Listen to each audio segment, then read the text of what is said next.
Dat to the Who Dat Nation. Welcome to the Dome Patrol podcast, your podcast for the New Orleans Saints here on the KB Radio Network. I am your host, Kevin Reed, and week 11 is upon us as our New Orleans Saints take on the Cleveland Browns this Sunday in the Caesars Superdome. This will be the second game under the new interim head coach of the New Orleans Saints, Darren Rizzi, coming off a 20-17 victory against the Atlanta Falcons last Sunday and breaking that dreaded 7-game losing streak that we were on, which ultimately got our head coach, Dennis Allen, fired. Just turmoil. Complete turmoil that turned into a bright, shiny day. For those of us here in New Orleans, we know how that is. You know, we've been through more hurricanes and thunderstorms, or tropical storms, I should say, that we can count. And it's always dreaded. It looks apocalyptic when those storms hit. But the day after, it be the most beautiful day. You ever realize that the air is a little cooler, the humidity is low, the ground is saturated and all that, but the sky is beautiful. It is like a sign from God himself saying that it's all right. You're going to be all right. And that's what the Saints went through this past 7 weeks.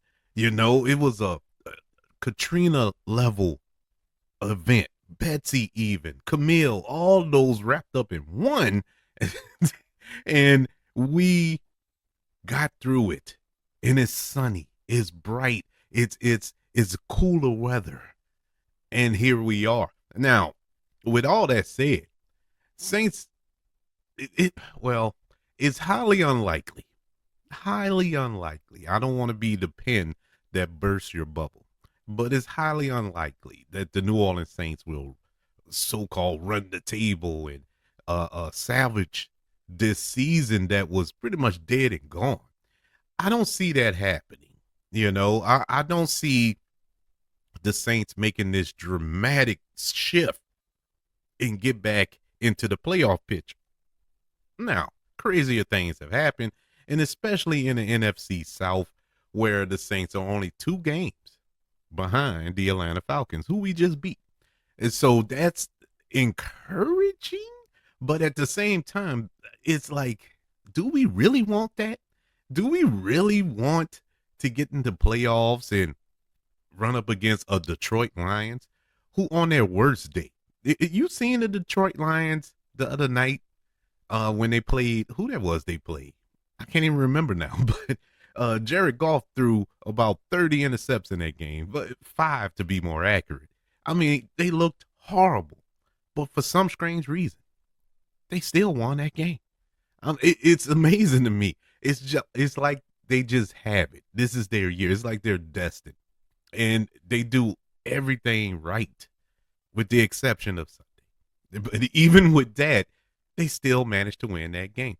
And a team like the Philadelphia Eagles, right, who we played earlier this season, played them pretty tough, had them, but let it slip away. But this is a different Philadelphia Eagles team than we played in week, what that was, 3, 4, one of them. Yeah, so do we want to go up against those fellas in the playoffs, or 49ers, or Minnesota Vikings, teams of that ilk? I don't know. I'd rather just come to grips with this is a kind of a lost season than making this historic run, get in the playoffs and get embarrassed. I think that would hurt worse. Of course, that's just me. I'm saying that now. But if the Saints were to pull that off, of course, I'm going to be running around here with my shirt off, disgusting all my neighbors and, and screaming at the top of my lungs, who that? So it's weird. I'm kind of straddling the fence here with this, but it's only one game. It's only one game. What are we going to do in week 2 under this new leadership, under this new attitude, under this new regime that is the Darren Rizzi era of the New Orleans Saints. But before we get to all of that, before we even get to talk about playoffs and all this here, we got to get past the Cleveland Browns. We got to get past the return of Jameis Winston. Jameis Winston took over as the starting quarterback of the Cleveland Browns just a couple of weeks ago when their quarterback, Deshaun Watson, went down with a torn ACL, I believe. He's out for the season. And don't it seem like decades ago that we were this close to getting Deshaun Watson? we almost got him. And judging by how he looked in Cleveland these past few years, I'm glad we didn't get him. And I was one of the ones who was cheering on getting him. I mean, think about it. Deshaun Watson of the Houston Texans was electric, man. He was one of the best quarterbacks in the league during that time. But you know, with all of the accusations and so on that came down upon him, it was a less attractive pickup for any team. But everybody recognized the talent. Everybody, especially the Cleveland Browns, who gave this young man $230 million guaranteed. And so that was the deciding factor. I wouldn't have picked New Orleans either. And I am a who dat. I would have went to Cleveland. But yeah, he has not looked like any ounce of what he was in Houston. Now, granted, he missed the whole year because of the suspension, and that offensive line is not the greatest offensive line in the world, but that's no excuse. It's no excuse for how he looked. But we're not worried about Deshaun Watson right now. We're worried about Jameis Winston. What Jameis Winston are we going to get this Sunday in the Dome? Are we going to get Jameis Winston that just picked apart the Baltimore Ravens defense a couple of weeks ago? I mean, destroyed Baltimore. And then came right back the very next week against, man, boy, my memory is not working today. But the very next week, he looked like the old Jameis Winston. You know, feast or famine, Jameis Winston. You know, so I don't know. Now, he's highly motivated. I can tell you that much. I would be a team that pretty much threw him to the side. Say, nah, we good. We're going to go with Derek Carr. And you look at their numbers, put their numbers side by side, they're the same quarterback. And you could have kept Jameis Winston cheaper. He would have been cheaper than what you paying Derek Carr. And I think the team responded to Jameis Winston. He was somewhat of a leader. Well, I don't know if a leader is the right adjective for him, but he definitely was a team favorite. You know, everybody liked him. And he's a cool dude. If you ever listen to his interviews and stuff like that, he's like the perfect teammate. Everybody loves playing with him. And I was hurt when they let him go because he never really got a fair shake here in New Orleans.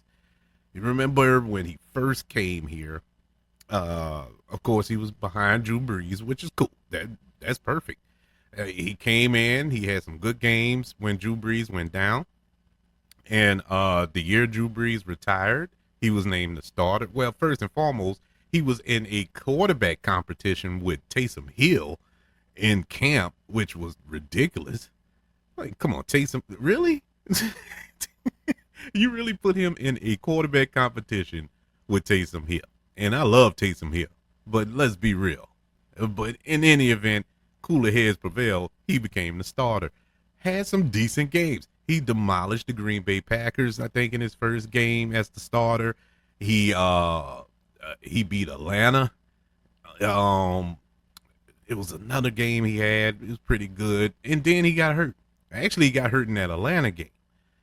And from there, it was over. You know, he could never shake right. He shake back right. And I think I think that was ultimately what sent Sean Payton out the door, because you didn't have Jameis Winston, and he was frustrated. He was frustrated, just like he's frustrated now in Denver with Bo Nix. But it is what it is. But when Sean Payton left, you had Dennis Allen, and Dennis Allen clearly was not a Jameis Winston guy. That's when we was going after Deshaun Watson. That fell through. So all right, well, I guess we'll go with Winston. They brought in Andy Dalton, and as soon as Jameis Winston stumped his toe, they put Andy Dalton in and Trevor Siemian, and he never got a chance. Then they brought in Derek Carr, and they still hanging on to Jameis Winston, playing with this guy, playing with his emotions. The most telling one was that the Tampa Bay game when Derek Carr got hurt the week before, and he didn't practice all week. So Jameis Winston worked with the ones. He practiced all week going up against Tampa Bay, his former team, another team that threw him to the side. And he was all up for that game. And Saturday, the day before the game, they announced Derek Carr was the starter. And from that moment on, it was like, whatever. He threw up his hands, like, whatever. And Derek Carr went out in that game and looked like hot garbage. And they put in Jameis Winston at the end of the game. And Jameis Winston, he just was throwing balls up. I think he threw a pick, probably two, I don't remember. But he didn't care at that point. He didn't care. One, we were losing big, so that was part of the reason. But man, forget it. Y'all gonna put me in at the end. But anyways, yeah, he's coming back with this Cleveland Brown team, who's 2-7. Not too far off. They just coming off a bye. This is the first time they're linking up, these two teams, since 2022 in that Christmas Eve game. Y'all remember it was, I think, the coldest game in Saints history when they went to Cleveland. I think temperatures were like, I don't know, something below. It was ridiculous. It was like playing on concrete. Everything was frozen, and I felt bad for him. It was a hard game to watch, but the Saints won that game, I think 13-6 or something like that. And that is pretty much par for the course when the Saints meet the Browns. 4 out of the last 5 times these teams have played, they were decided by 7 points or less. And so that just goes to show you that these two teams always play each other pretty tight, and it usually comes down to the last possession of the game, or definitely the last quarter of the game. Going around the NFC South, the Saints are 4-7. I wish we were 7-3. We are 4-7 right now, third in the division, just above the Carolina Panthers, who share the 3-7 record, but we swept them, so we got that edge over them. And the Tampa Bay Buccaneers are a game ahead of us at 4-6, and the Atlanta Falcons are 6-4 currently right now. Now this Sunday, the Atlanta Falcons will travel to Denver to take on the Broncos. We know that Sean Payton knows Atlanta, and he pretty much owns Atlanta, so there's an opportunity there if Denver can get the job done. Carolina and the Tampa Bay Buccaneers are on a bye this week. So, yes, this is a opportunity for all of us who are wishing, hoping, and praying that the Saints make a turn for the better. This is an opportunity to get some headway in the division. Let's go over the injury report going into Sunday's matchup against the Cleveland Browns. We have some really good news when it comes to the injury report. I mean, not great, but some really good news. We might as well start off with the big one, and that is center Eric McCoy will be returning this week. He is listed as questionable, but he was a full participant, and he will be activated for this Sunday's matchup. We do have 2 players that have been ruled out this week, and that is guard Lucas Patrick with the ankle injury. He has been ruled out, and running back Jamal Williams with the groin, he has been ruled out as well. I'm still trying to figure out where that groin injury happened. It had to happen in practice because I don't recall him getting hurt during a game. But I could be wrong. And now we do have a plethora of questionables this week. That don't mean that they're not playing, but it also doesn't mean that they will be playing. So we will have to wait and see. Linebacker Pete Warner, hand injury, he is questionable. Safety JT Gray, hip, questionable. Safety Jordan Houghton, who I was worried about after Sunday's game because he took a shot and he laid down on the field for a second there with a shoulder injury, but he was a full participant this week. Cornerback Kool-Aid McKinstry, hamstring, he is questionable. Cedric Wilson Jr. at shoulder, he is also questionable, and linebacker Nufe Sewell, knee, he is questionable for this Sunday's matchup as well. Season leaders for both teams so far throughout the first 11 weeks of the season, starting with the Cleveland Browns. Passing is Deshaun Watson, who is on IR currently, but he is still the leading passer. 137 completions off of 216 attempts. 1,148 yards passing, 5 touchdowns, 3 interceptions. For the New Orleans Saints is Derek Carr, 124 over 184, 1,494 yards passing, 11 touchdowns, and 4 interceptions. Leading rushers for both teams. We know that Nick Chubb has been hurt this whole season. I don't think he's played yet. Watch he play Sunday, which will blow my mind. But Ford is their leading rusher, 52 carries, 269 yards, and 1 touchdown. For the New Orleans Saints is, of course, the all-time leading rusher in Saints history, Mr. Alvin Kamara, 167 carries, 715 yards rushing, and 6 touchdowns. Leading receiver for both squads, the Cleveland Browns leading receiver is Judy, 33 catches, 418 yards, 1 touchdown. For the New Orleans Saints, get this, is Alvin Kamara with 51 catches, 421 yards, and 1 touchdown. Yeah. That tells you everything you need to know about the Saints' woes this season. I mean, it's not a shock because what other receiver do we have? All our receivers are hurt. But I don't expect that to hold the entire year. Season rankings so far. These are the league rankings for both teams in all the categories. Starting with the record, Saints are 3-7, Browns are 2-7. Scoring average, Saints are ranked 16th, the Browns are 29th.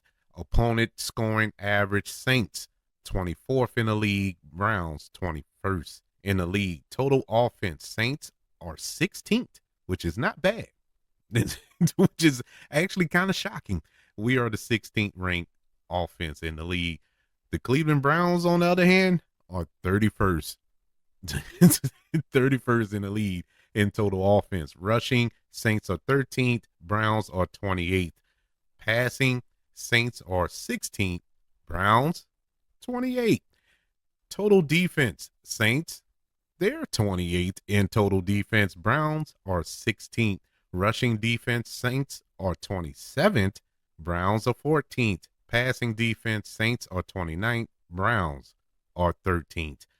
Turnover margin, Saints are 9th in the league with a +4 in turnover margin, whereas the Cleveland Browns are 28th in the league, -7. That is crazy. Keys to victory for this Sunday's matchup against the Browns. I think the Saints, on paper, should beat them. But on paper, the Saints should be 7-3. So that's not saying much. But the Saints have an opportunity to win this game, and I think they can win this game. I don't know if they will or not, but one of the keys to accomplishing that goal, neutralize Myles Garrett on defense. Myles Garrett is a game disruptor. Myles Garrett would turn the tide on any offense if he gets into his groove, if he gets into that gear, and he will disrupt this Saints offense, no matter what they're trying to do, pass or run. So neutralize him to whereas the Saints can take advantage of some of those holes on defense that the Cleveland Browns have on defense. And you know, I say it week to week, every single week, and I sound like a broken record, but it's the God's honest truth. You have to run the ball. Run the ball to set up everything else. Perfect example was last week.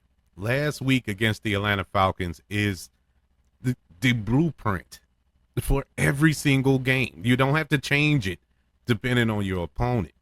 Let your opponent make you change it, make you adjust, and which is not a strong suit for the New Orleans Saints currently, but continue to run the ball. I mean, they ran the ball down the Atlanta Falcons' throat. And when it was time to take a shot, they took a shot and it worked. And so yes, run the ball and run it often. You utilize not only Alvin Kamara, because you're gonna run him to death, but also use Jordan Mims.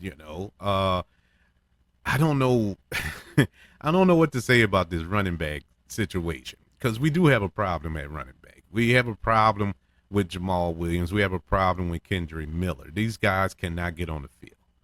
Now, even when Jamal Williams is healthy, he can't get on the field. So I don't know what is going on in this running back room.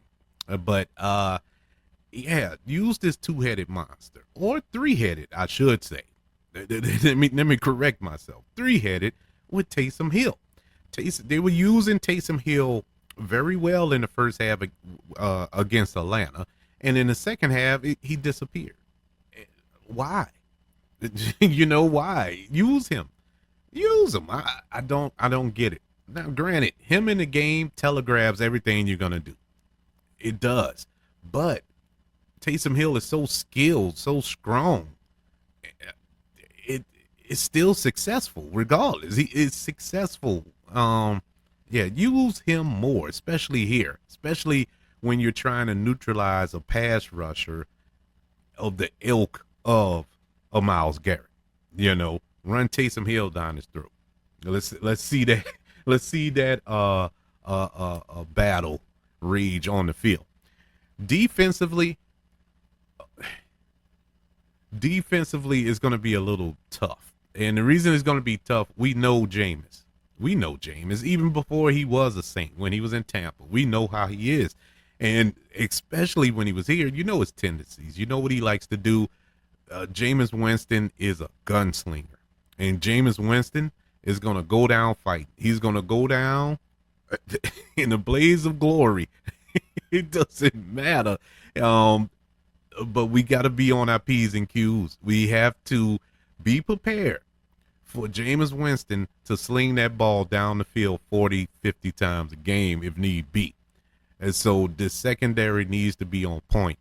And I'm looking at you, Alante Taylor.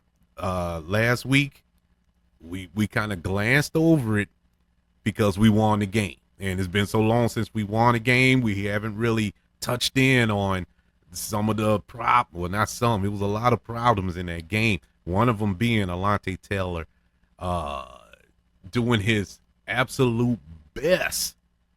I mean, absolute best Paulson Adebo impression this last Sunday. I think he had, 3 pass interference calls?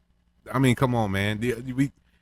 And you didn't have to do it. That's what made it so bad. You didn't have to do it. But yeah, we got to clean that up. In the words of our former coach, Dennis Allen, we got to clean that stuff up. But anyways, yeah, I think the Saints will come out victorious in this game. If they come out inspired like they did last week, the sky's the limit. This is a team that is hungry to win, and they showed it last week. Now, I know about the interim head coach kind of jolt of adrenaline that every team gets when they get a new head coach in, when the former coach they had wasn't clicking. I know how all that works. Team comes out inspired for about 2 weeks, and then reality sets in, and they go back to trash. I know how it works, but this is a team that's, no pun intended, built different. They're built different. They are this is a team full of veterans, to our detriment in some instances, because we got a lot of old players on the team. A bunch of old players, but they know better.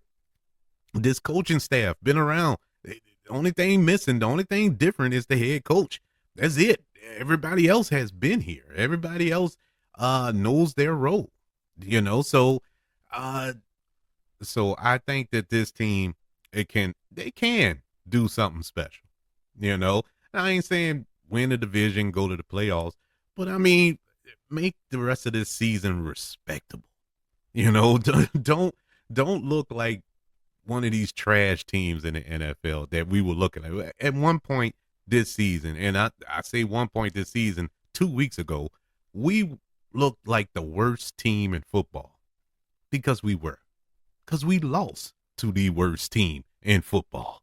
And so, you know, let's dig ourselves out of that. And then we can talk about trying to do whatever. But that's my thoughts on the Saints matchup against the Cleveland Browns this Sunday in the Dome, 12 noon. I'm kind of excited now. I was thinking this week, once the excitement kind of wore down from the win, I'll say around Tuesday, Wednesday, I started getting excited again because I was checked out. I was to the point I didn't care to watch the game. Didn't care. Could care less. And, after last week, after the events of the week prior when we fired Dennis Allen, something that I thought would never happen, they did it. Team came out, completely changed their vibe. Didn't think that was possible, but they did it, and beat our hated rivals. Something that I wasn't expecting to happen, but they did it. I was excited, and I'm excited moving forward. I'm still on the fence on, should we tank or shouldn't we tank? I'm honestly on the fence with that. But the who that in me just won't let me just give up the season. It won't let me. But it's all good. I would love to know, what are your thoughts? What do you think is going to happen this Sunday versus the Browns? Do you think the Saints will make it 2 in a row this Sunday? Or do you think Jameis Winston will return to the Dome and get his revenge? I would love to know your thoughts. Email the show, kbradiopodcast@gmail.com. You can also search for the show on all social media platforms. Just search for the KB Radio Network.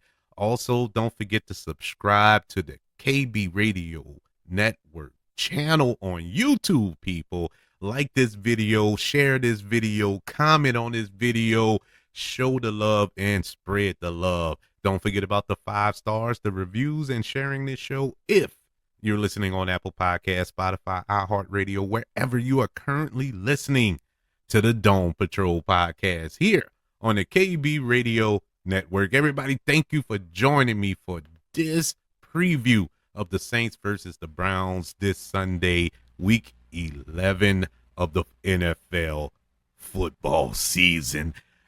Be on the lookout for the review, the recap and reaction to the Saints' victory against the Browns this Sunday after the game. Until then, I'm going to be screaming, "Who dat?"